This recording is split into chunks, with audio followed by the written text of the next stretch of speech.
এই মিয়া, এই ছোট ভাইরা, কি হতাশ, কি নিয়ে এত কষ্ট, আফসোস, পকেটে টাকা নাই?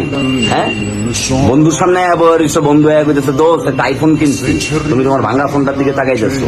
বন্ধু বান্ধবরা যখন চিল করার লেগে কি টুরে যাইতেছে, আর তুমি তখন ভেজা শরীর লইয়া ওই শার্ট ঘামে ভিজা শহরে টিউশন করাইতেছো, মানুষের বাসায় কামলা দিতেছো, শোরুমের সামনে দিয়ে হাইটা যাইতেছো, তোমার বন্ধু দামি ব্র্যান্ডের শার্ট পরিয়া পারফিউম লাগায় ডেটিং এ যাইতেছে, আর তুমি তখনও চিন্তা করতেছো যে আজকে রাত্রে বাসায় যাই কেমনি মিলটা খাবা। মেসের টাকা এখনো পরিশোধ করো নাই, ভাঙ্গা ফোনটা চালাইতেছো অনেক দিন ধরে, জিন্স প্যান্টটা কালারটা নষ্ট হইতে হইতে একদম কালচে কালার হয়ে গেছে, যে কয়েকদিন পরে এটা দিয়া ফ্লোর মুছতে হইব। শোনো, যে মন খারাপের গল্প কই, বিশ্ববিদ্যালয় জীবনে সুমন ভাইয়ের দোকানে বহুত রাত গেছে, একটা কলা আর একটা রুটি খায়া ফলে চুপচাপ করে ঘুমায় গেছি। বন্ধু বান্ধবরা ট্যুরে যাইতেছে, কইছি যে বাসায় যাইতে দিব না, আস্তে করে হলে যায় চুপচাপ পড়ে দিচ্ছি। আর বাসাই তো নাই, বাসা থেকেই তো সাপোর্ট পাই নাই, বাসা থেকে তো মাল দেয় নাই কোনোদিন, বাসার কথা এগো কই থেকে। এরকম জীবনে বহুত সময় পার হয়েছে, এক প্যান্ট কালা হয়ে গেছে, কালা। এত আফসোস রাখলে লাইফে চলবো না। পরিশ্রম করো, যা সৎভাবে পরিশ্রম করো, দিন ঘুরবো, দিন ঘুরবো।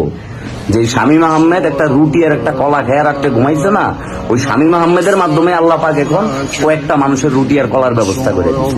সময় কিন্তু বুঝে গেছে। আপনি, তুমি, তোমরা, তোরা যারা এই ভিডিওটা দেখতেছিস না, তোর দিন ঘুরবো, টেবিলে মনোযোগ দে, যেই জায়গায় নিজের যোগ্যতা আছে ওই জায়গায় নিজের কাজে লাগা, ভালো কিছু কর, ভালো কিছু শিখ, নিজের যোগ্যতা সম্পন্ন বানা। আরে কষ্টে দেখো বহু মানুষ বহুত কিছু করছে রে ভাই। তোর কাছে মোটিভেশন মনে হইলে মোটিভেশন, তোর কাছে যা মনে হইব তা, কিন্তু মনে রাখিস ভাই, খালি প্যাডে আর খালি পকেটে থাকলেই তুই বুঝবি যে ভাই দুনিয়াটা কত কঠিন। কিন্তু হতাশ হওয়া যাইব না, পুরুষ মানুষ না তুই বেটা, ভাইঙ্গা পড়া যাইব না, তো ভাইঙ্গা পড়াই যাইব না, শক্ত খুঁটির মতো দাঁড়ায় থাকতে হইব আর পরিশ্রমটা করে যেতে হইব। হ্যাঁ, দিনটা ঘুরবো, যেদিন দিনটা ঘুরবো না ওই দিন দেখবি কলিজাটার ভিতরে কি যে শান্তি লাগতেছে। আর আরেকটা কথা, ওই যে তোর যখন রুটি আর কলা খাওয়ার দিন ছিল না, সময় ছিল না, ওই টাইমে তোমার পিছনে যারা ছায়া দিছে, তোমার অন্ধকার জীবনের ভিতরে যারা কি মোমবাতি দিয়ে তোমার রাস্তা দেয়ছে, তাগরে কিন্তু বুঝো না।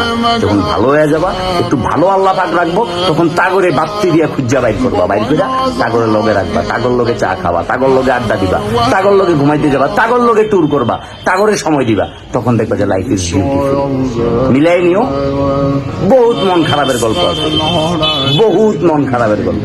আরে বিশ্ববিদ্যালয় তো পড়তে পারতাম না যদি আমার বন্ধু নাই থাকতো। আমার বন্ধু তার নিজের পছন্দের সাইকেলটা বিক্রি করিয়া আমার বিশ্ববিদ্যালয়ে ভর্তির লেগে টাকা দিচ্ছে।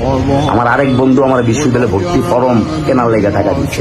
আমার আরেক বন্ধু আমার অ্যাডমিট কার্ডটা আমার মোবাইলের ভিতরে আইছে মেসেজ, আমার মোবাইল পানিতে পড়া মোবাইল নষ্ট হয়ে গেছে, আজকেই লাস্ট ডেট, অ্যাডমিশন কার্ডটা যদি তুলতে না পারি বিশ্ববিদ্যালয়ে ভর্তি পরীক্ষা দিতে পারবো না। আমার বন্ধু সারা রাত লাগায় মোবাইল কি ঠিক করে, তারপরে আমার ওই SMS আইন আমার অ্যাডমিট কার্ড বাড়ি করে দিচ্ছে পরীক্ষা। আমি তাদের প্রতি কৃতজ্ঞ। আমার এমনও বন্ধু আছে আমার 8 মাস পালছে বিশ্ববিদ্যালয়ে। হ্যাঁ, এখন নতুন নতুন টাকার অনেক ফুটানি দেখতেছি, অনেক গরম দেখতেছি, আশপাশে এরকম বহুত বন্ধু বান্ধব পাইবা। নতুন নতুন পয়সা হওয়ার পরে আর মানুষ চিনে না, ফুটানি। এগোর ধারে কাছেও যাওয়ার দরকার নেই, এগোরে গালমন্দও করার দরকার নেই, এগোর ধারে কাছেও যাওয়ার দরকার নেই। তুমি তোমার মতো, তুমি তোমার কাজটা করো, তুমি তোমার মতো করে পরিশ্রম করো, একবার জীবনটা সুন্দর। আর এই যে কথাটা মিলাই নিও, আজকে যে রুটি কলা খায় ঘুরতেছো না, ঠিকভাবে ঠিক জায়গায় পরিশ্রমটা করতে পারো, রুটি কলা তুমি মানুষের বিলাবা, আল্লাহ তোমার হাত দিয়া মানুষের রুটি কলা বিলানোর ব্যবস্থা করে দিব। কথাটা মনে রাখো, ঠিক আছে? মন খারাপ করে না, জীবন সুন্দর। পুরুষ মানুষ জিততে আসছো, হারা যাবে না, লাইগা থাকতে হবে বেটা, লাইগা থাকো। কিসের হতাশা বেটা? বেটা হতাশা, গুল্লি মারি হতাশা।